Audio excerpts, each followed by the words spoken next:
The sun was a liar. It streamed through the thin curtains of my dorm room, my home for the past 4 years, with a cheerful, golden insistence that felt like mockery. Today was Saturday, May 18th, graduation day. I should have been vibrating with a nervous, giddy energy. Instead, I felt hollowed out, a paper doll version of myself, propped up and waiting for a wind that wasn't coming. I'd laid my outfit on the bare mattress hours ago, the simple, elegant emerald green dress I'd saved for 3 months to buy, the new low heels, the cap and gown hanging like a ghost from the closet door. The silence in the room was a physical presence. No proud parents bustling in with a camera. No little brother complaining about having to wear a tie. No sister offering to do my hair. Just the hum of the mini fridge and the distant sounds of other families laughing, crying, packing cars outside. My phone, face up on the desk, was a black rectangle of silence. The last message in the family group chat, now muted, was from 2 days ago. Mom, final count for the shower is 35. Can't wait to celebrate our new granddaughter. The pink and gold theme is going to be perfect. Dad, I'll pick up the cake Saturday morning. Lily, my sister, OMG, you guys are the best. Little Isabella is so lucky. My message, sent a week prior, sat above theirs, unanswered and orphaned. Me.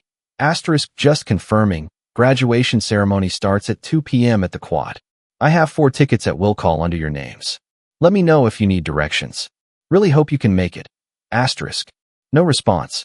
Not a will try. Not a congratulations. Not even a thumbs up emoji. Just the digital silence that had been the soundtrack to my life whenever Lily had a need, a want, a whim. Lily was 3 years older than me. She wasn't just the firstborn. She was the event. My parents' golden miracle after years of trying. My arrival, a happy surprise, had always been framed in relation to her. I was the easy baby who slept so Lily could rest. The quiet child who entertained herself so Lily could have mom's full attention for her dance recitals. The good student who never needed help so Dad could focus on building Lily's princess canopy bed.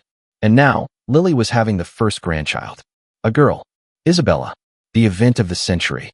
My graduation with a double major in computer science and graphic design, summa cum laude, with a full-ride scholarship to a prestigious master's program? That was a footnote. A scheduling conflict. The baby shower was today, at 1 p.m. In our hometown, a 2-hour drive from my university. The graduation was at 2 p.m. They'd chosen. They hadn't even pretended it was a difficult choice. A knock at the door startled me. It was my roommate, Chloe, already in her gown, her cap tucked under her arm. Her eyes, framed by sparkly liner for the occasion, scanned my still-clad in sweats form and the empty room. Her face fell. "They're not coming, are they?" she asked softly. I shook my head, unable to trust my voice. "Those absolute fuckwaffles," she breathed, marching into the room. She grabbed my shoulders. "Listen to me, Maya Vogel. You have worked your absolute ass off for this. You built that insane weather prediction app from scratch. You designed the logo for the campus food bank that got national recognition. You did this. You. And today, you're going to walk across that stage and you're going to own it. For you. Screw them." Tears pricked my eyes, but I blinked them back. Chloe was right. This day was mine. I'd earned it in library stacks at 2 a.m., in coding marathons that left my vision blurry, in critiques where I'd had to fight twice as hard to be taken seriously as a woman in tech. I wouldn't let their absence ruin it. "Now, get dressed," Chloe commanded. "My parents are saving seats for, well, just in case. But they're your cheer squad today, and we're taking you out for the fanciest dinner tonight. My treat. No arguments." With Chloe's help, I got ready. The dress felt good. The cap, tilted just so, felt like a crown. I looked in the mirror and saw a graduate. I saw Maya, the creator, the coder, the designer. I did not see the afterthought. The campus was a sea of black gowns and beaming families. The air buzzed with palpable joy, the clinking of cameras, the scent of fresh-cut grass and expensive perfume. Chloe's parents, the Garcias, found us near the entrance to the faculty lineup. Mrs. Garcia immediately pulled me into a fierce, lavender-scented hug. "Maya, honey, you look stunning. We are so proud of you." She held me at arm's length, her eyes wet. "Our seats are in Section B, front and center. We'll be screaming your name." Mr. Garcia shook my hand firmly. "Incredible work, Maya. Truly.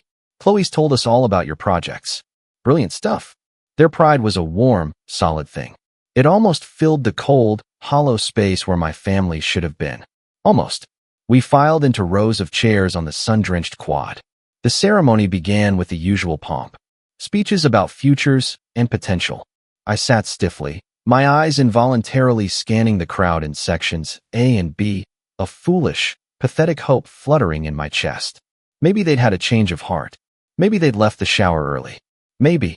But the seats the Garcias had saved remained empty. I saw Chloe give me a sad, knowing look from a few rows over where she sat with her program. Then it was time. The dean began calling names from the College of Engineering and Computer Science. Each graduate ascended the steps, crossed the stage, shook hands, received their empty diploma cover, descended. Families cheered, air horns blasted, silly signs were held aloft. Maya Abigail Vogel, summa cum laude, departmental honors in computer science and graphic design, recipient of the Chancellor's Innovation Fellowship. The applause was polite, generic. I climbed the steps, my heart a frantic drum in my ears. The stage felt vast, the audience a blur of colors and shapes. I focused on the dean's smiling face, on her outstretched hand. As I shook it, as I took the leather-bound cover, I felt my phone buzz in the small pocket I'd sewn into my gown. It was a habit, a tick. A lifetime of waiting for their attention had made me Pavlov's dog to a notification. As I turned to walk across the stage, to have my official photo taken, I slipped the phone out just enough to see the screen. A text. From Dad. The world narrowed to the glowing rectangle in my hand. The roar of the crowd faded to a distant ocean. I stopped walking, right in the center of the stage, the photographer gesturing at me to keep moving. I opened it. Dad, your mother is heartbroken. How could you be so selfish? Skipping your sister's shower for your own vanity. You owe us all an apology. We expected more from you. The words didn't compute. They swarmed and stung like wasps. Selfish. Vanity. Apology. They had chosen the shower. They had left me to graduate alone. And I owed them an apology? A cold, clarifying fury, sharper than any hurt I'd ever felt, shot through my veins. It burned away the last vestiges of hope, of need. It was the final, definitive proof. I was not a daughter graduating. I was a problem to be managed, a disappointment to be scolded. The photographer was waving more insistently. I looked up from the phone, directly into his lens. And I smiled. It wasn't the practiced, graceful smile I'd planned. It was a wide, fierce, unbowed grin. A smile of freedom. I held up my diploma cover in one hand and my phone, screen briefly facing the crowd, in the other. The camera flashed. I finished crossing the stage, my head high, the emerald dress swishing around my legs. I didn't look at the crowd. I descended the steps and found my seat, my body trembling not with sorrow, but with a potent, electric rage. The second I sat down, my phone began to vibrate. Not with texts, with calls. One after another. The screen lit up like a frantic strobe light. Mom calling. Dad calling. Lily calling. Mom calling. Dad calling. 37 missed calls by the time the ceremony ended. I silenced the phone and shoved it back into the pocket. I didn't need to answer to know what had happened. Someone at the baby shower, a friend, a relative with a kid at my university, had been watching the live stream. They'd seen me on stage. They'd seen me read the text. They'd seen my smile. And they told my family. The spell was broken. Their narrative, of me being the difficult one, the selfish one, had just been broadcast, in high definition, to everyone they knew. I had not wept alone in my dorm. I had not called begging for their presence. I had stood tall, read Dad's cruel message for what it was, and smiled. And now they were scrambling. Chloe found me as the recessional music began. Holy shit, Maya. Your face up there. You look like a damn queen. What happened? I showed her the text. Her jaw dropped. He did not. He did. And then someone saw it. I showed her the call log. Oh, this is beautiful, she whispered, a grin spreading across her face. They know they fucked up. They know everyone knows they fucked up. What are you going to do? I took a deep breath of the sun-warmed, celebratory air. I'm going to dinner with my real family, I said, looping my arm through hers. And then I'm going to start my life. Without them. The dinner with the Garcias was a joyful, raucous affair. They toasted me, asked thoughtful questions about my fellowship, celebrated me. It was everything the day should have been. My phone, face down on the table, continued to buzz periodically, a persistent insect I ignored. Back at the dorm, as twilight fell, I finally listened to a voicemail. It was my mother, her voice choked with tears that sounded more angry than sad. "Maya, honey, please call us back. We saw someone showed us the stream. That text from your father. It was sent in frustration, but you have to understand how you made us look. Leaving your sister's special day, it was a slap in the face. We need to talk about this. You need to explain yourself to the family. Everyone is asking questions." I needed to explain. The audacity was breathtaking. I didn't call back. Instead, I took a screenshot of my father's text. I opened Instagram. I'd never been a big poster, but I had an account. I selected the photo the university photographer had taken, me on stage, diploma in one hand, phone in the other, that fierce, unapologetic smile on my face. I uploaded it. The caption was simple. May 18th, graduated summa cum laude. Secured a fellowship for my master's. Walked the stage alone. Received this text from my father as I did. Thank you to my chosen family who showed up. You know who you are. Onward. I tagged the university. I hit post. Then I powered down my phone. The next week was a blur of packing and silent upheaval. I moved out of the dorm and into a sublet Chloe's cousin had found for me near my new graduate school city. My old phone remained off in a drawer. I got a new number, a new plan. I gave it only to Chloe, the Garcias, my new advisor, and a handful of close friends from my program. But I couldn't resist checking the old Instagram post once, from a library computer. It had done things. It had been shared by university pride accounts, by scholarship organizations, by women in tech groups. The comments were a tidal wave of support. You are a rock star. Family isn't blood, it's who shows up. That text is abuse. Congratulations on your incredible achievements. It had thousands of likes. And there, in the comments, were frantic attempts at damage control from my family. Lily, this is so taken out of context. You know how stressed Dad was. You always have to make everything about you. Mom, from her account Maya, take this down right now. This is a private family matter. You're embarrassing us. Their comments were quickly buried under avalanches of support and calls of missing reasons and the narcissist's prayer in action. They had lost control of the narrative entirely. A week after graduation, a letter arrived at my P.O. box. It was from my father, typed formal. Maya, your public display was shameful and has caused irreparable harm to this family's reputation. Your mother is unwell. Your sister is devastated during what should be a joyful time. Your actions have consequences. We are willing to put this behind us if you 1. Take down the social media post. 2. Write a public apology to your sister for upstaging her baby shower. 3. Return home to discuss your future contributions to the family, particularly regarding helping with your niece's needs. This is your last chance to act like a daughter. Dad. I read it 3 times. Then I laughed, a dry, humorless sound in the quiet mailroom. Contributions. Niece's needs. It was a shakedown. They saw my success not as something to celebrate, but as a resource to be tapped for Lily. My fellowship stipend was likely already earmarked in their minds for baby formula and designer nursery furniture. I did not reply. Instead, I took the letter to a local copy shop, scanned it, and uploaded it as a second post. The caption, my last chance. Pass. The nuclear option. There was no going back now. The fallout was swift and total.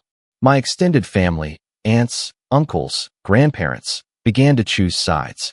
Most sided with my parents, flooding my old number with texts about respect and family duty. A few, like my mother's sister, Aunt Ruth, reached out secretly. Maya, it's Aunt Ruth. I'm so sorry. I always saw it. I didn't say anything. I'm proud of you. If you need anything, call this number. It was a lifeline, thin but strong. My first semester of graduate school was my salvation. The work was all-consuming, brilliant, and challenging. I was surrounded by people who spoke my language, of algorithms and aesthetics, of problems and solutions. I made new friends. I started seeing a therapist who gave me the vocabulary for what I'd experienced: scapegoat, golden child, emotional parentification. I threw myself into my fellowship project, developing accessible design software for nonprofit storytelling. It was meaningful work. I was good at it. I started getting noticed, not as Maya, Lily's sister, but as Maya Vogel, innovator. Meanwhile, through the brittle grapevine of social media and Aunt Ruth, I heard snippets. Lily had a difficult birth. The baby was fine, but Lily's recovery was all-consuming, a black hole of need that exhausted my parents. Dad had to take on extra work to help with the medical bills Lily and her underemployed husband couldn't cover. Mom's unwellness seemed to be a perpetual state of resentment and fatigue. The picture-perfect family life they'd chosen over my graduation was cracking under the weight of its own neediness. A year after the text, I was presenting my fellowship work at a major tech conference. It was a huge deal, my first major public speaking engagement. As I stood backstage, my heart fluttering, my new phone buzzed. It was a text from an unknown number. "Maya, it's Ben, your brother." Ben, 16 years old. He'd been a quiet shadow in all of this, too young to drive to my graduation, caught in the crossfire. I'd missed him terribly. "I saw you're speaking at the conference. I'm here. I used my lawn mowing money for a bus ticket. Can I see you? I'm at the west entrance." I nearly dropped my phone. I had 10 minutes until my talk. I told the stage manager I had a family emergency and bolted. I found him looking small and nervous under a massive banner for a cloud services company. He'd grown a foot. He saw me, and his face crumpled. "Ben." I ran to him, pulling him into a hug. He clung to me, and I felt his shoulders shake. "I'm sorry," he mumbled into my shoulder. "I'm so sorry I didn't say anything. It's so messed up at home, Maya. It's all about the baby. Lily is a monster. Mom and Dad are just shells. They fight about money all the time. They talk about you sometimes, about how you abandoned them. But I heard Mom on the phone once saying she wished she'd gone to your graduation. We didn't have long. I took him to a quiet corner. Listen to me. None of this is your fault. You are a kid. Your job is to survive. Do you understand that?" He nodded, wiping his nose. "I want to get out. Like you did." My heart broke for him. "You will. You have 2 years. Get good grades. Get a job. Save every penny. I will help you. Secretly. Here." I scribbled my new, secure email address on a napkin. "Use this. We'll figure it out. But you have to play the game until you can leave. Can you do that?" He nodded again, more firmly. "Your talk can I watch?" I brought him backstage, got him a pass, and sat him in the front row. Seeing his face in the audience as I walked on stage was a different kind of milestone. My talk was on designing for empathy. I crushed it. The applause was thunderous. Ben's face was shining with pride. Afterwards, as we grabbed coffee, he said, "They're going to freak when they find out I came here." "Let them," I said. "You're allowed to have a sister." He went back home. We began a clandestine correspondence. I sent him links to scholarship resources, advice on coding tutorials he'd taken an interest, and small amounts of money through a secure app disguised as online survey rewards. He was my secret project, my act of rebellion and love. 2 more years passed. My master's was complete. I launched my software startup with a colleague from the fellowship. We got seed funding. The press called me a rising star in ethical tech. My life was a whirlwind of purpose. My parents never contacted me again after the letter. Lily posted endless, curated photos of motherhood on social media, a stark contrast to the stressful reality Ben described. I was a ghost in their world, and I preferred it that way. The final chapter came the spring Ben turned 18. He'd gotten into a good state university with a partial scholarship. The day after his birthday, he showed up on my doorstep with a single backpack. "I did it," he said, a grin splitting his face. "I played the game. I saved the money. I told them I was leaving for a pre-orientation camping trip. They were too tired to question it." I hugged him, laughing and crying. He moved into my spare room. I helped him get the rest of his funding sorted. He started school that fall. One evening, we were cooking dinner in my bright, plant-filled apartment. My business partner and her wife were coming over. Ben was chopping vegetables, telling me about his physics professor. My phone buzzed. It was a message from Aunt Ruth. "Thought you should know. Your father had a mild heart attack. He's okay, but it's been a wake-up call. Your mother called me, weeping. She said she looks at the empty spaces where her children should be and finally sees the cost. I don't know what that means to you. Just passing it along." I showed the text to Ben. He stopped chopping, his expression somber. "Do you think we should go see him?" he asked quietly. I looked at my brother, safe in my home.